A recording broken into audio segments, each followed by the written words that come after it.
السلام علیکم ورحمۃ اللہ وبرکاتہ۔ جی دوستو، کیا حال ہے؟ امید کرتا ہوں آپ سب خیریت سے ہوں گے۔ مرزا غلام احمد قادیانی کی کتاب تذکرہ مجموعہ الہامات کشوف و رؤیہ کے جو صفحہ نمبر 519، اس کتاب کے صفحہ نمبر 519 میں مرزا ملعون قادیانی تحریر کرتا ہے، لکھتا ہے کہ خدا نے مجھ پہ ظاہر کیا ہے کہ ہر اس شخص کو جس کے پاس میری دعوت پہنچی ہے اور اس نے اس کو قبول نہیں کیا تو وہ مسلمان نہیں ہے اور وہ خدا کے نزدیک قابل مواخذہ ہے۔ تو میرے پیاروں کہ وہ آدمی جو نبوت کا دعویٰ کرے، جو خدا کی طرف، جو اللہ تعالیٰ کی طرف غلط چیزیں منسوب کرے،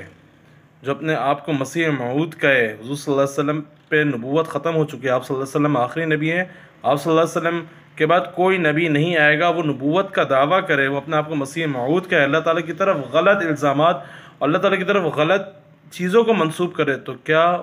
وہ انسان مسلمان رہ سکتا ہے؟ کیا اس جماعت کا کوئی بھی رکن کیا مسلمان رہ سکتا ہے؟